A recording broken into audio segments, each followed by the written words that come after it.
Hi everyone, welcome back my mini blog. जो कि अभी मैं अमृतसर में ही हूँ। गोल्डन टेम्पल विज़िट करने के बाद मैंने और मेरे दोस्तों ने डिसाइड किया कि हम लोग वैष्णो देवी टेम्पल विज़िट करेंगे, जो कि हमारे किसी एक दोस्त ने सजेस्ट किया था। जब हम लोग यहाँ पे पहुँचते हैं तो मैं आपको बताती हूँ, ये एक टेम्पल नहीं, एक्चुअली एक भूल भुलैया है। भूल भुलैया क्यों है मैं अभी आपको आगे दिखाऊंगी।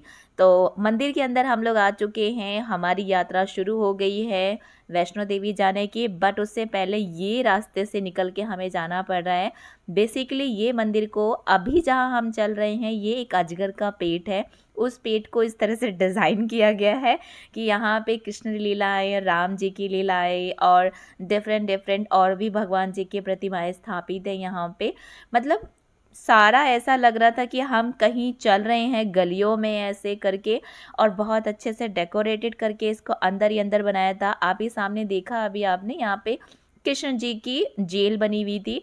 और हम लिटरली इतने थक चुके थे कि हम अंदर जा नहीं पा रहे थे, क्योंकि ये रास्ता इतना छोटा, इतना सकरा सा था और ऊपर से हम खड़े भी नहीं हो पा रहे थे, झुक झुक के ऐसे जाना पड़ रहा था। तो ये बहुत ही टफ था, बट हमें अब जाना ही था क्योंकि हम इसके अंदर एंट्री ले चुके थे, तो हम बाहर नहीं जा सकते थे। सिर्फ इसका एक फ्रंट गेट ऐसे दिखाई दे रहा था जहाँ सीधा सीधा हम चलते जा रहे थे।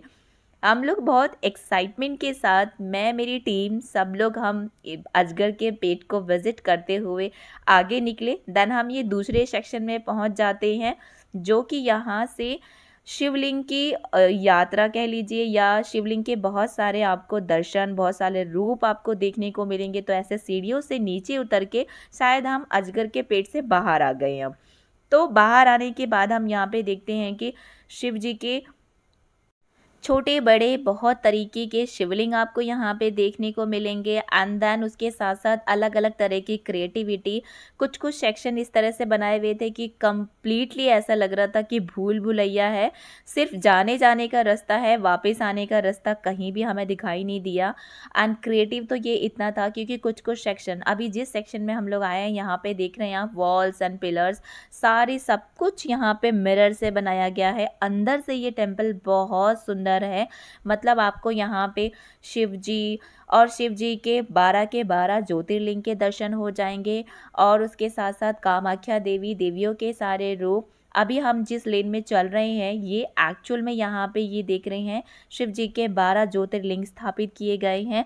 तो जिन्होंने कभी भगवान जी के 12 ज्योतिर्लिंग के दर्शन नहीं किए तो वो कर सकते हैं।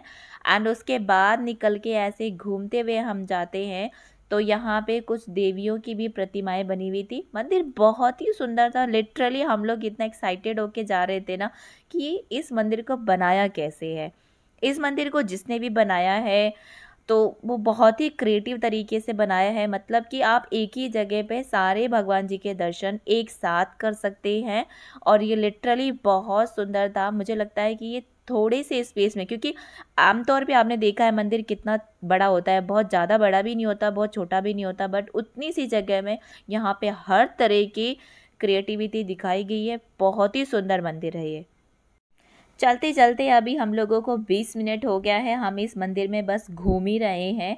समझ नहीं आ रहा है कि अभी कितनी और आगे जाना है, कब ये मंदिर इस तरह से ये आगे जाएगा ना। फाइनली हम यहाँ पे पहुँच जाते हैं जहाँ से अब हमें वैष्णो देवी के अंदर जाना है, वैष्णो देवी की गुफा में एंट्री लेनी है।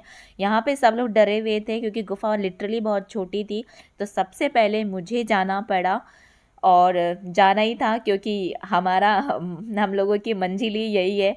तो ये बाहर से गुफा बिल्कुल वैसे ही बनाई गई है। मेरे सामने आप ये जो लेन देख रहे हैं, यही माता वैष्णो की गुफा है, जो कि वैष्णो देवी जम्मू की तरह ही यहाँ पे ऐसे बनाई गई है।